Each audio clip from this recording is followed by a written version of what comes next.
ప్రభు అయినటువంటి యేసుక్రీస్తు నామంలో ప్రార్థన టీవీ వీక్షకులందరికీ హృదయపూర్వక వందనములు. మరొకసారి దేవుని యొక్క మాటలను ఈ ఛానల్ ద్వారా మీతో పంచుకోవడానికి ప్రభువారు ఇచ్చినటువంటి సదవకాశాన్ని బట్టి ఆయనకే మహిమ కలుగును గాక. ఈ సమయం అందు పరిశుద్ధ లేఖన భాగము నుంచి కొన్ని మాటలను ధ్యానం చేసుకుందాం. కీర్తనాకారుడు రచించినటువంటి కీర్తనల గ్రంథము, పరిశుద్ధ గ్రంథంలో నుంచి కీర్తనల గ్రంథము 28వ అధ్యాయము, కీర్తన గ్రంథము 28వ అధ్యాయము 6వ వచనాన్ని చదువుకుందాం. కీర్తనల గ్రంథము 28వ అధ్యాయము 6వ వచనం. యెహోవా నా విజ్ఞాపన ధ్వని ఆలకించి ఉన్నాడు, ఆయనకు స్తోత్రము కలుగునుగాక. చిన్న ప్రార్థన చేసుకుందాం. మహోన్నతుడా, నమ్మదగినవాడా, పరిశుద్ధుడా, నీకు స్తోత్రాలు. ఈ సమయమందు కొద్ది మాటల చేత మాతో మాట్లాడండి. ఈ మాటల్లో దాగున్నటువంటి గూఢార్థమైనటువంటి భావాలను మేము నేర్చుకొని మేము కూడా నీ మీద ఆధారపడి మా కార్యములన్నీ సఫలపరచుకోవడానికి నీ తట్టు చూసే ధన్యత, అట్టి భాగ్యాన్ని మాకు ఇవ్వండి నాయన. ఈ సమయమందు కొద్ది మాటల చేత మమ్మల్ని ధైర్యపరచండి. మాట్లాడుచుండగా నా నోటిని బోరుగా వాడుకోనండి. అమూల్యమైన నీ జ్ఞానపు మాటలను మాకు వినిపించి మా జీవితాలను వెలిగించమని ఈ సమయమందు మేము చేస్తున్నటువంటి ప్రార్థన నీ సన్నిధికి చేర్చుకుని మహిమ పొందమంటూ యేసు నామములో అడుగుచున్నాము తండ్రి, ఆమేన్. ప్రియ విశ్వాసులారా, ఈ దినమందు పరిశుద్ధ లేఖన భాగంలో దావీదు మహారాజు చేసినటువంటి ప్రార్థన అంశం గురించి మనం ధ్యానం చేసుకోబోతున్నాం. దావీదు మహారాజు పలుకుతున్న మాటలు ఏంటయ్యా అంటే, యెహోవా నా విజ్ఞాపన ధ్వని ఆలకించి ఉన్నాడు. ఆలకించి ఉన్నాడు అంటే ఎప్పుడో ప్రార్థన చేశాడు. అది సమస్యల నిమిత్తం అవ్వచ్చు, బలహీనతల నిమిత్తం అవ్వచ్చు, తనకున్నటువంటి ఎదురవుతున్న ప్రతి సమస్యను బట్టి ఆయన ప్రార్థన చేశాడు. ఆ విజ్ఞాపన దేవుడు ఆలకించి ఉన్నాడు, ఆయనకు స్తోత్రము కలుగునుగాక అని అంటున్నాడు. మనం అదే అధ్యాయం 2వ వచనంలో ఒక మాట చదువుకుంటే, నేను నీకు మొరపెట్టినప్పుడు, నీ పరిశుద్ధ ఆలయం వైపునకు నా చేతులనెత్తినప్పుడు నా విజ్ఞాపన ధ్వని ఆలకించుము. ఇక్కడేమంటున్నాడంటే, నేను ప్రార్థన చేస్తానయ్యా, మొరపెడతాను, నీ పరిశుద్ధ ఆలయం వైపు నా చేతులనెత్తుతా, అప్పుడు నా విజ్ఞాపన ధ్వని ఆలకించుము అన్నాడు ఆయన. అంటే ప్రార్థన చేయడానికి వెళ్ళాడు. పరిశుద్ధాలయంలోకి వెళ్ళి ఆ పరిశుద్ధాలయము తట్టు చేతులు పైకెత్తి ప్రార్థన చేస్తున్నప్పుడు నా ప్రార్థన ఆలకించు అన్నాడు. తనకున్న ప్రతి అవసరత దేవుని సన్నిధిలో చెప్పుకున్నాడండి. ఎప్పుడైతే ప్రార్థన చేశాడో పరలోకమందున్నటువంటి దేవాది దేవుడు దావీదు చేసిన ప్రార్థన ఆలకించాడు. అందుకనే కింద వచనం 6వ వచనానికి వచ్చేసరికి అంటున్నాడు, యెహోవా నా విజ్ఞాపన ధ్వని ఆలకించాడు. ఇక్కడ ఈ మాటను మనం పరిశీలన చేసినట్లయితే దావీదుకి ఎదురైనటువంటి ప్రతి సందర్భాన్ని బట్టి కూడా ఆయన మనుషుల దగ్గరికి వెళ్ళాలా, మనుషులతో మాట్లాడాల, అధికారులతో చెప్పుకోలా, తన బంధువులతో చెప్పుకోలా, తన స్నేహితులతో చెప్పుకోలా. రాజు కదా, తన కింద సైన్యాధిపతులు, మంత్రులు చాలామంది ఉంటారు, కానీ వారి దగ్గర కూడా విన్నవించుకోవాలా. తనకు ఎదురైనటువంటి ప్రతి అవసరత సందర్భాన్ని బట్టి తనకు మేలు ఎక్కడ జరిగిద్ది, తనకున్న సమస్యకు పరిష్కారం ఎక్కడ దొరికిద్దని వెతికాడు. ఆ వెతికిన విధానంలో తనకు కనబడింది ఒకటేంటంటే యెహోవా దేవుని యొక్క సన్నిధి. అందుకనే పరిశుద్ధ స్థలములోకి పోయి నా చేతులెత్తుతున్నానయ్యా, నీ తట్టే నా చేతులెత్తుతున్నాను, నా ప్రార్థన ఆలకించు అని ఈ ప్రభు సన్నిధి దగ్గరికి వెళ్ళి ఆయన పరిశుద్ధ పాదపీఠం దగ్గర ప్రార్థించాడంట. విజ్ఞాపన ధ్వని ఆలకించు అన్నాడు. ఆ ప్రార్థన, దావీదు చేసిన విజ్ఞాపన దేవుడు ఆలకించాడు. ఇది నా ప్రియ విశ్వాసులందరికీ కూడా దేవాది దేవుడు చెప్తున్న మాట. మనము కూడా ఆయన బిడ్డలమే. మనల్ని పోషిస్తున్నవాడు ఆయనే, నడిపిస్తున్నవాడు ఆయనే, ఆదరిస్తున్నవాడు ఆయనే. మనల్ని క్షేమకాలంలో క్షేమకరమైన పరిస్థితులకు, అంటే క్షామములో నుంచి, కరువులో నుంచి, విపత్తుల నుంచి, బలహీనతల నుంచి, ఆర్థిక సమస్యల నుంచి, అనేక రకాల సంఖ్యల శ్రమల సుడిగుండాల నుంచి మనల్ని విడిపించి ఆనందకరమైన మార్గంలోకి నడిపిస్తుంది ఎవరయ్యా అంటే ఆయన ఒక్కడే. కనుక మనము కూడా ప్రతి సమయము, ప్రతి సందర్భంలో కూడా దావీదు వలె దేవుని మీద ఆధారపడితే, దేవుని సన్నిధిలో ప్రార్థన చేస్తే మన ప్రార్థనలకు కూడా దేవాది దేవుడు ఆలకించి ఏం చేస్తాడంట, సహాయకరమైన కేడముగా ఉండి అనేక విధములైన మేలులు మన కుటుంబాల్లో అనుగ్రహింపచేస్తాడండి. పరిశుద్ధ లేఖన భాగంలో దావీదు వలె అనేక మంది బిడ్డలు దేవుని మీద ఆధారపడ్డారు.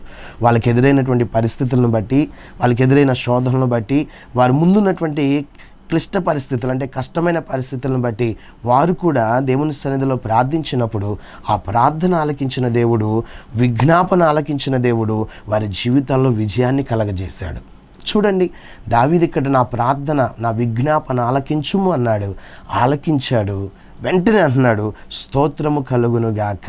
అంటే ఏంటి? మహిమ కలుగునుగాక. ఆనంద సంతోషాలతో యెహోవా కృతజ్ఞతాస్తుతులు చెల్లిస్తున్నాడండి. ప్రియ విశ్వాసి, నువ్వు దేని చేత కుమిలిపోతున్నావో, దేని చేత బాధపడుతున్నావో, దేని చేత అలసిపోయి ఉన్నావో, ఈ దినాన ప్రభు సన్నిధిలోకి వెళ్ళి చేతులు పైకెత్తి నీ ప్రార్థన ద్వారా దేవుని సన్నిధిలో విన్నవించుకో. నీ విజ్ఞాపన ధ్వని దేవుడు ఆలకిస్తాడు, సహాయం చేస్తాడు. పరిశుద్ధ లేఖన భాగంలో ఈ దావీదు కాకుండా నేను ఇంకా 3 వ్యక్తులను పరిచయం చేస్తాను మీకు. వారు కూడా వారి అవసరతల కొలది, వారికి ఎదురైనటువంటి పరిస్థితుల్లో, వారికి ఎదురైన ఇబ్బందుల్లో దేవుని సన్నిధిని వెతికినటువంటి విధానం మనకు కనబడుతూ ఉంటుంది. ఇక్కడ వారి విజ్ఞాపన ధ్వని కూడా దేవుడు ఆలకించాడనడానికి నిదర్శనంగా ఇక్కడ మాటలు మనకు కనబడుతూ ఉంటాయి. చూడండి, పరిశుద్ధ లేఖన భాగంలో మనం ఒక మాట ధ్యానం చేసుకుంటే ఎస్తేరు గ్రంథంలో మనం కొన్ని మాటలను చదివి బలాన్ని పొందుకోవచ్చు. పరిశుద్ధ లేఖన భాగంలో ఎస్తేరు గ్రంథము 4వ అధ్యాయము, ఎస్తేరు గ్రంథము 4వ అధ్యాయము 16వ వచనాన్ని మనం చదువుకుంటే ఇక్కడ, నీవు పోయి, అప్పుడు ఎస్తేరు మొర్దెకైతో ఇలాగు ఇట్లా నీవు పోయి షూషనునందు కనబడిన యూదులందరినీ సమాజ మందిరమునకు సమకూర్చి నా నిమిత్తం ఉపవాసం ఉండి 3 దినములు అన్నపానములు చేయకుండుడి. నేనును నా పనికెత్తలను కూడా ఉపవాసం ఉందము. ప్రవేశించుట న్యాయ వ్యతిరిక్తముగా ఉన్నను నేను రాజునొద్దకు ప్రవేశించుదును. నేను నశించెదను. అటువలనే మొర్దెకై బయలుదేరి ఎస్తేరు తనకు ఆజ్ఞాపించిన అంతటి ప్రకారముగా జరిగించాను. ఇక్కడ మొర్దెకైకి ఎస్తేరుకి ఎదురైన సమస్య ఏంటయ్యా అంటే, మరి రాజుగారి దగ్గర హామాను అనే ఒక వ్యక్తి ఉన్నాడు. ఈ హామాను రాజుగారి కింద ఉండే ఒక మంత్రి. ఆయన ఏం చేయమంటే జనులందరూ కూడా అది చేయాలి. కొన్ని రోజులు హామాను మొర్దెకైని గమనిస్తాడు. ఏంటంటే ఆ వీధి మార్గాల్లో హామాను మరి రథం ఎక్కి వెళ్తున్నప్పుడు అందరూ సాగిలపడతారు, కానీ మొర్దెకై మాత్రం సాగిలపడడు. ఎందుకంటే ఈయన యూదుడు కదా, ఒక దేవునికి తప్ప మనుషులు ఎవ్వరికి కూడా వాళ్ళు తల వంచేవాళ్ళు కాదు. అలాంటి సందర్భంలో మొర్దెకైని చూశాడు హామాను. అలా 3-4 రోజులు చూసిన తర్వాత తన పక్కనున్న వ్యక్తులతో అంటున్నాడు, అతను ఎవరు అని అడిగినప్పుడు, అయ్యా అతను ఒక యూదుడు, మరి యూదులు ఎవరికి కూడా తల వంచరు, తమ దేవునికి తప్ప ఇంకెవరికి నమస్కారం చేయరన్నప్పుడు హామాను మొర్దెకై మీద కోపం పెంచుకుంటాడు. అరే, రాజ్యములో ఉన్న ప్రతి వ్యక్తి నాకు నమస్కారం చేస్తున్నారు, వంగి దండాలు పెడుతున్నారు, ఈ మొర్దెకై ఒక్కడే నన్ను లక్ష్య పెట్టట్లేదేంటి? మొర్దెకై ఒక్కడే నన్ను అసలు ఒక మనిషిగా కూడా చూడట్లేదు, అందరూ శిరస్సు వంచి నమస్కారాలు చేస్తున్నారు, వంగి దండాలు పెడుతుంటే నన్ను నాకు లక్ష్య పెట్టని వాడిగా కనబడుతున్నాడని కారణం లేకుండా మొర్దెకై మీద హామాను కోపం పెంచుకున్నాడండి. అందుకని హామాను ఏం చేశాడంటే ఒక కుట్ర పన్నుతాడు. తన ఇంటి దగ్గర ఒక ఉరికొయ్యను సిద్ధపరుస్తూ తనకు తానుగా ఆలోచన చేసుకుని రాజుగారి దగ్గరికి వచ్చి, అయ్యా ఇదిగో మనకు తెలియనటువంటి ఒక జాతి మన రాజ్యంలో సంచరిస్తూ ఉంది, ఆ జాతి ప్రబలితే మనం నివాసం చేయలేము, మనల్ని అంతరింపచేస్తారని చెప్పి ఏం చేశాడంటే మొర్దెకై మీద లేనిపోని మాటలు కల్పించి రాజుగారి చేత ఒక శాసనాన్ని పుట్టించాడు. ఏంటయ్యా అంటే, యూదులందరూ ఎక్కడున్నా సరే వారందరినీ పట్టుకుని సంహరించాలి అని. ఈ మాట ఆ రాజ్యంలో ఉన్న మొర్దెకైకి వినబడింది. అంతకుముందే రాజుగారు వస్తీని పిలవటం, వస్తీ నిరాకరించటం, మరి రాజుగారు ఆజ్ఞాపించి నలుదిక్కుల నుంచి యవ్వన ప్రాయంలో ఉన్న స్త్రీలను తీసుకురామని చెప్పటం, కన్యకలను వారిని తీసుకురావటం జరిగింది. వారిలో మరి మొర్దెకై పెంచినటువంటి కుమార్తె ఎస్తేరు ఎన్నిక చేయబడటం, ఎస్తేరు రాణిగా ఎన్నిక చేయబడి అంతఃపురంలో ఉండటం, ఇదంతా మనకు తెలిసిన విషయమే. ఈ సందర్భంలో మొర్దెకై ఏం చేస్తాడంటే, ఎప్పుడైతే యూదులందరినీ సంహరించాలి అని ఆ మాట వినబడిందో మొర్దెకై రాజుగారి యొక్క గుమ్మము దగ్గర నడి మధ్యలో బూడిద పోసుకుని గోనెపట్ట వేసుకుని ఏడుస్తూ ప్రార్థిస్తూ ఉంటాడు. ఈ విషయము అంతఃపురంలో ఉన్నటువంటి ఎస్తేరు యొక్క కంటపడింది. వెంటనే ఎస్తేరు తన దగ్గర ఉన్నటువంటి షండులను పిలిచి, అదిగో ఏం జరిగిందని వర్తమానం కనుక్కురండి అని చెప్పినప్పుడు మొర్దెకై జరిగిందంతా చెప్తాడు. కానీ ఎస్తేరు ఏమి సమాధానం చెప్పలా. కొన్ని రోజులు గడిచిన తర్వాత మొర్దెకై అంటాడు, నువ్వు అంతఃపురంలో ఉన్నంత మాత్రాన నువ్వు తప్పించుకోగలుగుతావు అనుకుంటున్నావేమో, నీ దగ్గర నుంచి రాకపోతే ఏదో ఒక దగ్గర నుంచి నాకు సహాయం వస్తుందని ఆ మాటలను మొర్దెకై పంపించినప్పుడు ఎస్తేరు తన మాటలను సమాధానంతో పంపిస్తుందండి. ఏంటయ్యా అంటే, ఇదిగో మనకి మనుషుల యొక్క సహాయం వ్యర్థం, రాజుల సహాయం వ్యర్థం. ఇక్కడ మనకు కావాల్సింది దేవుని యొక్క సహాయం. ఆ సహాయం మన దగ్గరికి రావాలంటే, మన యూదా జాతిని అందరినీ మనం సంరక్షించుకోవాలంటే, కాపాడుకోవాలంటే మనం చేయాల్సింది ఒకటి ఉంది. ఏంటయ్యా అంటే విజ్ఞాపన చేయాలి. ఎక్కడ? ప్రభు సన్నిధిలో, ప్రభు పాదపీఠం దగ్గర. కనుక ఇదిగో 3 దినాలు నా నిమిత్తము నువ్వు యూదులందరినీ సమాజ మందిరమునకు పిలిపించి అక్కడ విజ్ఞాపన చేయి, ప్రార్థన చేయండి.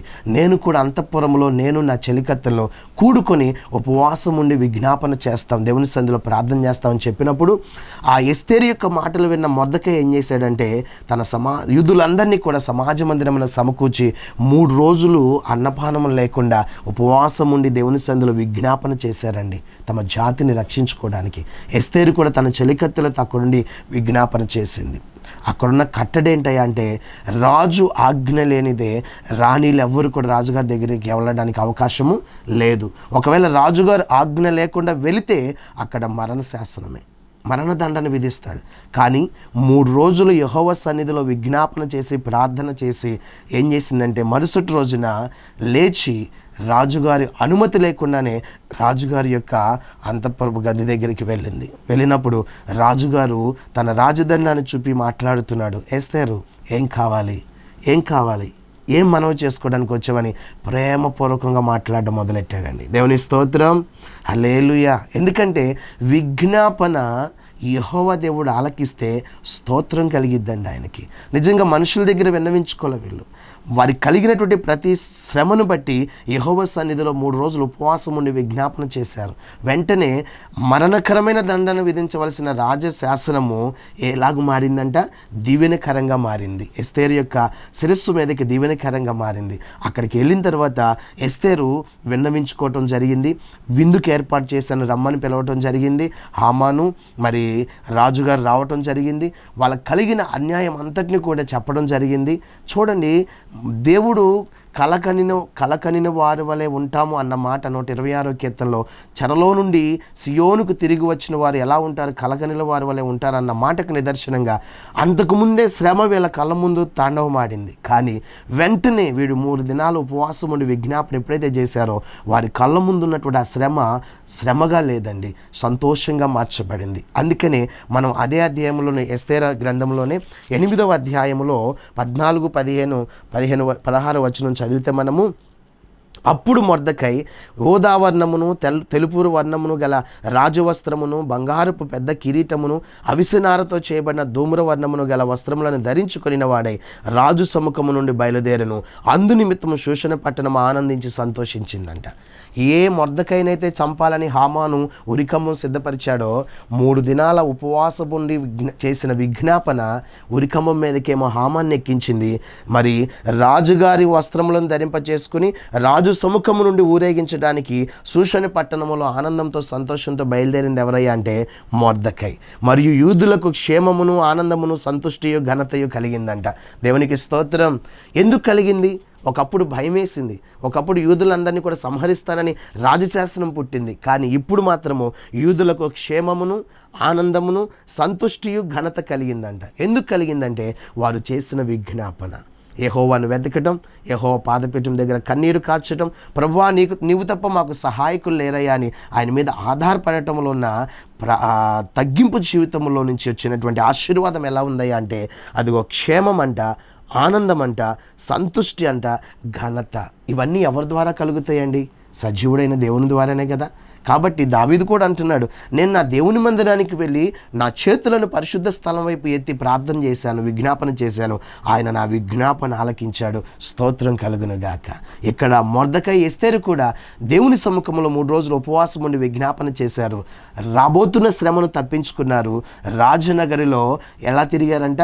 రాజస్వం కలిగినటువంటి బిడ్డలుగా, ఉన్నతమైన స్థానంలో ఎక్కించబడినటువంటి బిడ్డలుగా, ఆనందమును, సంతోషమును, క్షేమాన్ని, సంతుష్టి, ఘనత పొందుకున్నటువంటి బిడ్డలుగా ముందుకు వెళ్ళినట్లు మనకు కనబడుతుంది. దీని అంతటికి మూల కారణం దేవుని సముఖమందు సాగిలపడి విజ్ఞాపన చేయటం. మన కుటుంబాల్లో ఎదురవుతున్న ప్రతి సమస్య నుంచి మనం ఎదిరించి పోరాడి గెలవాలంటే దేవుని సన్నిధిలో విజ్ఞాపన చేయాలండి. దేవుడు తప్పకుండా మనకు కూడా ఆనందాన్ని, సంతోషాన్ని, క్షేమాన్ని, ఘనతనిస్తాడండి. కాబట్టి మొర్దెకై ఎస్తేరు ఏ రీతిగా అయితే విజ్ఞాపన చేసి విడుదల పొందారో, దావీదు విజ్ఞాపన చేసి విడుదల పొందారో, మన జీవితంలో కూడా విజ్ఞాపన చేసే ఆ అలవాటును మనం అలవర్చుకున్నట్లయితే మన జీవితాల్లో గొప్ప కార్యాలు దేవుడు కలిగిస్తాడు. ఇంకొక మాట మనం చూసుకున్నట్లయితే ఆదికాండములో ఒక చక్కని మాట మనకు కనబడుతూ ఉంటుంది. ఆదికాండము 24వ అధ్యాయములో 12వ వచనంలో ఒక వ్యక్తి ఇక్కడ ప్రార్థన చేస్తూ కనబడుతూ ఉంటాడు. ఆదికాండము 24వ అధ్యాయం 12వ వచనం. ఏంటి ఆ మాట అంటే 11వ వచనం నుంచి, స్త్రీలు నీళ్లు చేదుకొనుటకు వచ్చిన వేళ ఆ ఊరి బయటనున్న నీళ్ల బావి యొద్ద తన ఒంటెలను మోకరింపచేసి ఇట్లా అన్నాడు, నా యజమానుడగు అబ్రహాము దేవుడైన యెహోవా, నేను వచ్చిన కార్యమును త్వరలో సఫలము చేసి నా యజమానుడగు అబ్రహాము మీద అనుగ్రహము చూపుము, చిత్తగించుము. నేను ఈ నీళ్ల ఓట యొద్ద నిలుచున్నాను, ఈ ఊరి వారి పిల్లలు నీళ్లు చేదుకొంటకు వచ్చున్నారు కాబట్టి నేను త్రాగున్నట్లు నీవు దయచేసి నీ కడవను వంచుమని నేను చెప్పగా, నీవు త్రాగుము, నీ ఒంటెలకును నీళ్లు పెట్టేదనని ఏ చిన్నది చెప్పెనో ఆమెయే నీ సేవకుడైన ఇస్సాకు కొరకు నీవు నియమించినదై ఉండునుగాక. అందువల్ల నీవు నా యజమానుని మీద అనుగ్రహం చూపిద్దువని తెలుసుకుందునన్నాడు. ఎవరైనా? మరి అబ్రహాము పెద్ద దాసుడైనటువంటి ఎలియాజరు. ఒక దినాన అబ్రహాము ముసలివాడైపోయినప్పుడు తన కుమారుడైనటువంటి ఇస్సాకుకు వివాహం చేయాలి అని ఆలోచన చేసి తన తొడ క్రింద కుడి చేత్తో ప్రమాణం చేయించుకుని, ఇదిగో నా స్వజనుల దగ్గరికి వెళ్ళి నా కుమారునికి ఒక స్త్రీని తీసుకురావయ్యా అని ఎలియాజరు చేత ప్రమాణం చేయించుకుని ఎలియాజరును పంపిస్తాడండి. ఎలియాజరును పంపిస్తున్నప్పుడు ఎలియాజరు చేసిన గొప్ప పని ఏంటో తెలుసా? అదే ఈ లోకంలో ఎవరైనా పెద్దవాళ్ళు మనకు ఒక చిన్న పని అప్పచెప్పారనుకోండి, మనం కాలర్లు ఎగరేస్తూ ఉంటాం. అరే, మీ అందరిలో కల్లా నాకే ఎక్కువ చెప్పాడు ఆయన, నేనంటేనే ఇష్టం, నేనంటేనే ఎక్కువ ఆయనకి మమకారం అని మనందరం రెచ్చిపోతూ ఉంటాం. కానీ ఎలియాజరు చేసిన పని ఏంటో తెలుసా? ఒంటెలను సైతము తనతో పాటు మోకరింపచేసంట. ఇక్కడ అంటున్నాడు ఒక మాట, నా యజమానుడగు అబ్రహాము దేవుడైన యెహోవా, నేను వచ్చిన కార్యమును త్వరలో ఏం చేయమంటున్నాడు? సఫలము చేయి. అంటే ఇక్కడ ఏం చేస్తున్నాడు? యెహోవా ఎదుట విజ్ఞాపన చేస్తున్నాడండి. వెళ్ళే పని సఫలం అవ్వాలి. కొన్ని సందర్భాల్లో మనం ఏదైనా కార్యాన్ని సఫలం చేసుకోవాలంటే దేవుణ్ణి కూడా ముందు పెట్టుకోమండి, దేవునికి కూడా ప్రార్థన చేయం, మనకు మనంగానే ఆలోచన చేసుకుంటూ ముందుకు వెళ్ళిపోతూ ఉంటాం. కానీ ఇక్కడ అబ్రహాము సెలవిచ్చిన మాట నెరవేర్పు కోసము ఎలియాజరు ఏం చేస్తున్నాడంటే ఒంటెలను సైతం మోకరింపచేసి యెహోవా సన్నిధిలో ఏం చేస్తున్నాడంట? విజ్ఞాపన. ఒక సూచన అడిగాడు, అయ్యా ఈ బావి దగ్గరికి వస్తున్నారు స్త్రీలు, మరి యవ్వనులు అందరూ కూడా. ఆ పిల్లలు నేను అడిగినప్పుడు ఎవరైతే నీకే కాదు నీ ఒంటెలకు కూడా నీళ్లు పోస్తానని చెప్తారో ఆమె నా యజమానుని కుమారుడైన ఇస్సాకుకు భార్యగునని ఏం చేశాడు? ప్రార్థన చేశాడండి. ఎప్పుడైతే ప్రార్థన చేశాడో అదిగో చేసి వెళ్ళాడు, బావి దగ్గరికి వెళ్ళాడు, నీళ్ళని అడిగాడు. అడిగిన తర్వాత ఆ చిన్నది చెప్పిన మాట మనం చదువుదామా? అదే అధ్యాయము 18వ వచనంలో అంటున్నాడు, అందుకామె అయ్యా త్రాగుమని చెప్పి త్వరగా తన కడువను చేతి మీదకి దించుకొని అతనికి దాహం ఇచ్చాను. మరియు ఆమె అతనికి దాహం ఇచ్చిన తర్వాత నీ ఒంటెలు త్రాగుమట్టుకు వాటికి నీళ్లు చేదిపోదునని చెప్పి త్వరగా గాడిలో తన కడవను కుమ్మరించి తిరిగి చేదుటకు ఆ బావికి పరిగెత్తుకుని పోయి అతని ఒంటెలన్నింటికీ నీళ్లు చేదిపోసిందంటండి. దేవునికి స్తోత్రం. చూడండి, దేవుని మీద ఆధారపడి మనం వెళ్ళేటప్పుడు మన కార్యాలు ఎలా సఫలం చేయబడతాయో ఎంత గొప్ప కార్యం అండి. ఏ ప్రార్థన అయితే ఎలియాజరు చేశాడో, ఏ విజ్ఞాపన అయితే దేవుని సముఖమందు మోకరించి ప్రార్థన చేశాడో ఆ విజ్ఞాపన ఆలకించిన దేవుడు తన మనసులో నుంచి వచ్చిన ప్రతి ఆలోచన దేవుడు ఏం చేశాడంట? సఫలపరిచాడు. ఒక మాట చెప్తాను, అక్కడ ఎలియాజరు ప్రార్థన చేస్తున్నప్పుడు అక్కడ ఆ చిన్నది విన్నదా? రిబ్కా విన్నదా? వినలేదు కదా. కానీ తన నోట్లో నుంచి వచ్చిన మాటే దేవుడు రిబ్కా నోట్లో నుంచి కూడా పలికించాడండి. దేవుని సంకల్పం ఎలా ఉంటుందో చూడండి. అందుకనే మన కార్యాలు సఫలం అవ్వాలంటే దేవుని సన్నిధిలో మొట్టమొదటిగా మనం విజ్ఞాపన చేయాలి. ఎప్పుడైతే విజ్ఞాపన చేస్తామో పరిశుద్ధాత్మ దేవుడు మనకు తోడయ్యండి మనల్ని ఏం చేస్తాడంట, మన కార్యాలు సఫలపరుస్తూ మనల్ని ముందుకు నడిపిస్తాడు. అదే అధ్యాయంలో 27వ వచనంలో మాట్లాడుతున్నాడు చూడండి. మరలా మనుష్యుడు తన తల వంచి యెహోవాకు మ్రొక్కి, అబ్రహామును నా యజమానుని దేవుడని యెహోవా స్తుతింపబడునుగాక. ఇందాక దావీదు పలికినట్లుగా యెహోవా నా విజ్ఞాపన ద్వారా ఆలకించాడు, ఆయనకు స్తోత్రం కలుగునుగాక అన్నాడు. ఇక్కడ ఎలియాజరు అంటున్నాడు, అబ్రహామును నా యజమానుని దేవుడైన యెహోవా స్తుతింపబడునుగాక. ఆయన నా యజమానునికి తన కృపను తన సత్యములను చూపుట మానలేదు. నేను త్రోవలో ఉండగానే యెహోవా నా యజమానుని బంధువుల ఇంటికి నన్ను నడిపించనన్నాడు. దేవునికి స్తోత్రం. ఎందుకయ్యా అంటే విజ్ఞాపనలో ఎంత గొప్ప శక్తి ఉందో చూడండి. మొరపెట్టుకోవటంలో ఎంత గొప్ప మహిమ కార్యాలు ఉన్నాయో చూడండి. ఇక్కడ తను వెళ్ళేటప్పుడు ఒకే ఒక మాట ప్రభు మీద ఆధారపడ్డాడు, విజ్ఞాపన చేశాడు, తన ఆలోచనలన్నీ నెరవేర్చబడ్డాయండి. అందుకని నా యజమానుడకు అబ్రహాము దేవుడైన యెహోవా స్తుతింపబడును గాక. ఇది నా నిజంగా నువ్వు నేను కూడా దేవుని మీద ఆధారపడితే మనకి జరగకుండా ఉన్న కార్యాలు ఏంటి చెప్పండి ఒకసారి. అనేకమైన కార్యాలు, అనేక విషయాల్లో దేవుడు మనకి విజయాన్ని ఇస్తాడండి. మరలా మన హృదయం ద్వారా దేవునికి ఏం చెల్లిస్తాం? కృతజ్ఞతాస్తుతులు చెల్లిస్తాం. యెహోవా నీ నామం స్తుతినందునుగా కానీ అనేక మంది ఎదుట మనం ప్రచురపరుస్తూ ఉంటాం. ఇది నిజంగా దేవుని మీద ఆధారపడక, దేవునికి విజ్ఞాపన చేయక మనం కృషించిపోతూ ఉన్నాం. కాబట్టి భక్తులు ఎంతోమంది దేవుని మీద ఆధారపడి విజ్ఞాపన చేసి విడుదల పొందారండి. చూడండి, దావీదు దేవునికి విజ్ఞాపన చేసి విడుదల పొందాడు. అక్కడ మొర్దెకై ఎస్తేరు 3 దినాలు ఉపవాసం ఉండి విజ్ఞాపన చేసి రాజ్యంలో ఉన్నతమైన స్థానంలో ఎలాగంట కలిమి, సంపద, జ్ఞానము, ఘనత, సమృద్ధి అన్నీ పొందుకున్నారంట. అది దేవుని ద్వారా వచ్చింది కదా. ఇక్కడ ఎలియాజరు కూడా యెహోవా సన్నిధిలో మోకరించి విజ్ఞాపన చేశాడు. తన కార్యములన్నీ దేవుడు ఏం చేశాడంట? సఫలపరిచాడండి. ఇంకొక మాట పరిశుద్ధ లేఖనంలో మనం చూసుకున్నట్లయితే మొదటి సమూయేలు గ్రంథంలో ఒక మాట అంటాడు. మొదటి సమూయేలు గ్రంథంలో 1వ అధ్యాయంలో మనం కొన్ని వచనాలు చదువుకుంటే 10వ వచనం నుంచి మనం చదువుకుంటే, బహుదుఃఖాక్రాంతురాలై వచ్చి యెహోవా సన్నిధిని ప్రార్థన చేయుచు బహుగా ఏడ్చుచు. ఎవరిమే మనం చూసినట్లయితే మొదటి వచనములో, ఎఫ్రాయిము మన్యమందు రామతైస్మోఫీము పట్టణపు వాడు ఒకడుండెను, అతని పేరు ఎల్కనా. అతడు ఎఫ్రాతీయుడైన సూపుకు పుట్టిన తోహు కుమారుడైన ఎలీహుకు జననమైన ఎరోహాము కుమారుడు. అతనికి 2 భార్యలు ఉన్నారు. వీరిలో ఒకదాని పేరు హన్నా, రెండవ దాని పేరు పెనిన్నా. పెనిన్నాకు పిల్లలు కలిగిరి కానీ హన్నాకు పిల్లలు లేకపోయారు. ఇక్కడ మనము హన్నా గురించి మాట్లాడుకుంటున్నాం. ఎల్కానా భార్య, మొదటి భార్య. కానీ రెండవ భార్య పెనిన్నాకి పిల్లలు పుట్టారు, హన్నాకి పిల్లలు పుట్టలా. కానీ ఆ సందర్భంలో ఎన్నో అవమానాలు, ఎన్నో నిందలు, ఎన్నో గొప్ప దూషణ పాలయ్యిందండి. ఆఖరికి భర్త దగ్గరికి వెళ్ళిన నా సంగతి ఏంటంటే భర్త కూడా చేతులు ఎత్తేసాడు, నేనేం చేయను అని అన్నాడు. కాబట్టి ఎన్ని అవమాన పాలయ్యి, ఎన్ని శోధనలు అనుభవించి అలా తన జీవితాన్ని కొనసాగించుకుంటున్నప్పుడు ఆఖరికి తన సహోదరి ద్వారా కూడా అనేక రకమైన మాటల చేత తొలనాడబడుతూ, హీనపు చూడబడుతూ ఎన్నో ఎన్నో ఎన్నో కష్టాలు అనుభవించిందండి. అలాంటి సందర్భంలో వాటన్నిటిని విడిచిపెట్టి హన్నా చేసింది మొట్టమొదటి ఏంటంటే షిలోహులో ఉన్న యెహోవా మందిరానికి పోయిందంట. అక్కడికి వెళ్ళి ఏం చేసిందంట? బహుదుఃఖాక్రాంతురాలై యెహోవా సన్నిధిని ఏం చేస్తుందంట అండి? ప్రార్థన చేసి ఏం చేస్తుందంట? కన్నీళ్లతో యెహోవా సన్నిధిని విజ్ఞాపన చేస్తుందంట అండి. అలా ప్రార్థన చేస్తున్నప్పుడు అక్కడ ఉన్నటువంటి ప్రవక్త ఏలీ అంటున్నాడు, అమ్మా ఏంటి ఉదయకాల సమయంలోనే మత్తురాలవై వచ్చేసావా అంటే ఆమె ఒక మాట అంటుంది, అయ్యా అలా కాదు. ఒక మాట 15వ వచనంలో అంటుంది, హన్నా అంటుంది, అది కాదు నాయన, నా ఏలినవాడా, నేను మనోదుఃఖము గలదాన్నై ఉన్నాను. నేను ద్రాక్షరసమునైనను మద్యమునైనను పానము చేయలేదు, కానీ నా ఆత్మను యెహోవా సన్నిధిని కుమ్మరించుకుంటున్నా. ఎందుకు అంత విజ్ఞాపన చేస్తూ కుమ్మరిస్తుందంటే తన మీద ఉన్న నింద తొలగిపోవడానికి, తన గర్భం ధరించాలి, ఒక కుమారుని కనాలి, నేను కూడా ఈ లోకంలో దీవించబడిన స్త్రీగా ఉండాలని చెప్పి తన ఆశను తీర్చుకోవడానికి ఎక్కడికి వెళ్ళిందయ్యా అంటే యెహోవా సన్నిధికి వెళ్ళి బహుదుఃఖాక్రాంతురాలై విజ్ఞాపన చేయటం ప్రారంభించింది. ఆ ప్రార్థన ఆలకించిన దేవుడు తనకిచ్చిన ఆశీర్వాదం ఏంటో తెలుసా? మరుసటి సంవత్సరానికి ఏలీతోనే మాట్లాడించాడండి. యెహోవా నీ ప్రార్థన ఆలకిస్తాడు ఎల్లమ్మ అనగానే ఆనాటి నుంచి దుఃఖముఖురాలై ఉండటం మానిందంట. అప్పుడు యెహోవా హన్నాను ఎల్కానాను జ్ఞాపకం చేసుకున్నాడు. మరుసటి సంవత్సరానికి కుమారుడిని ఇచ్చాడు. అయితే ఒక వాగ్దానం చేసింది దేవునితో, నిజముగా నువ్వు గనక నా దుఃఖమును చూచి నాకు మగ సంతానాన్ని కలగజేస్తే పాలు విడువక ముందే తీసుకొచ్చి నీ సన్నిధిలో విడిచిపెడతానని ఒక నిబంధన చేసుకుంది. అలాగే కుమారుని కన్న తర్వాత 24వ వచనంలో మనం చదివితే, పాలు మాన్పించిన తర్వాత అతడు ఇంకా చిన్నవాడై ఉండగా ఆమె ఆ బాలుని ఎత్తుకొని 3 కోడెలను తూమెడు పిండిని ద్రాక్షారసపు తిత్తిని తీసుకొని షిలోహులోని మందిరమునకు వచ్చాను. వారు ఒక కోడెను వధించి పిల్లవాడిని ఏలి యొద్దకు తీసుకొని వచ్చినప్పుడు ఆమె అతనితో ఇట్లా అంది, ఏమని? నా ఏలినవాని ప్రాణము తోడు నీ యొద్ద నిలిచి బిడ్డను దయచేయమని యెహోవాను ప్రార్థన చేసిన స్త్రీని నేనే.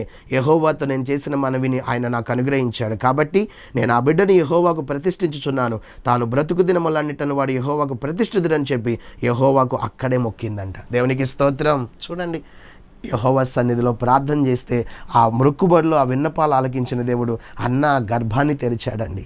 ఆ నిందను కొట్టేశాడు, శోధన కొట్టేశాడు, సమస్యల నుంచి విడిపించాడు, ఎంతో ఆనందాన్ని సంతోషాన్ని ఇచ్చాడు. అందుకనే ఆమె అంటుంది 2వ అధ్యాయంకి వచ్చేసరికి ఏమంటుంది? ఆయన చక్కని మాట అన్న ప్రార్థన చేస్తుంది, నా హృదయం యెహోవా యందు సంతోషించున్నది, యెహోవా యందు నాకు మహాబలం కలిగెను, ఆయన వలన రక్షణ బట్టి సంతోషించున్నాను, నా విరోధుల మీద నేను అసహించుచున్నాను.